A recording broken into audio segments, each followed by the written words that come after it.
S'il fallait choisir une œuvre au musée, je tricherais puisque j'en choisirais deux et de manière forcément arbitraire, je retiendrai les deux paysages de Fragonard dont nous venons de faire l'acquisition grâce au mécénat de notre club Saint-Pierre. Il s'agit de deux paysages représentant des abreuvoirs, donc avec des sujets très simples inspirés de la peinture hollandaise, et ce sont parmi les plus beaux paysages jamais peints par ce grand peintre du XVIIIe siècle et qui viennent compléter notre collection de manière très significative.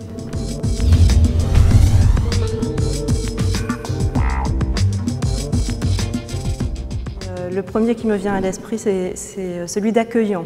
C'est un musée ouvert également, ouvert aux autres formes d'art, notamment lors de nos nocturnes. Le premier vendredi de chaque mois, nous accueillons des artistes, des plasticiens, des chorégraphes, des danseurs. C'est un musée qui est également riche puisqu'il compte numériquement un grand nombre d'œuvres, mais ce sont en plus pour beaucoup des chefs-d'œuvre, en particulier de l'art occidental, depuis l'Antiquité jusqu'à nos jours, puisque l'œuvre la plus récente que nous ayons dans nos murs date de 2009, une œuvre de Pierre Soulages. Donc, vous voyez, on embrasse un champ très large par le biais de nos collections. Et un dernier adjectif, dynamique.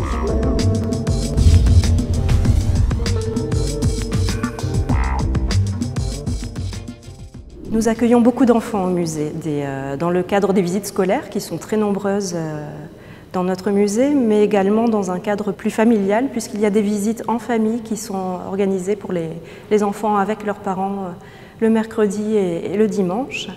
Nous avons aussi des ateliers qui sont dédiés spécifiquement aux enfants, qui associent donc la pratique à la visite, à la découverte des œuvres d'art, et des parcours-jeux également qui sont conçus à l'occasion des expositions temporaires.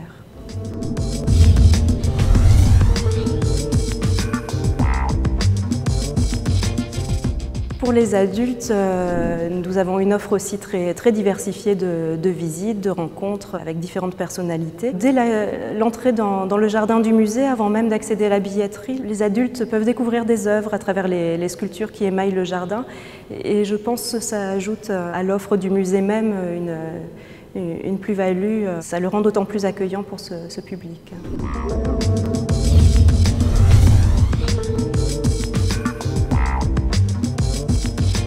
Ce musée a une particularité, il est implanté dans un grand et beau bâtiment qui est une abbaye à l'origine. On pense que cette abbaye a été fondée dès le IVe siècle, donc vous voyez une création très ancienne. Et si l'on visite le musée, on peut trouver encore des espaces tels qu'ils étaient du temps où les dames de l'abbaye royale de Saint-Pierre au XVIIe y vivaient.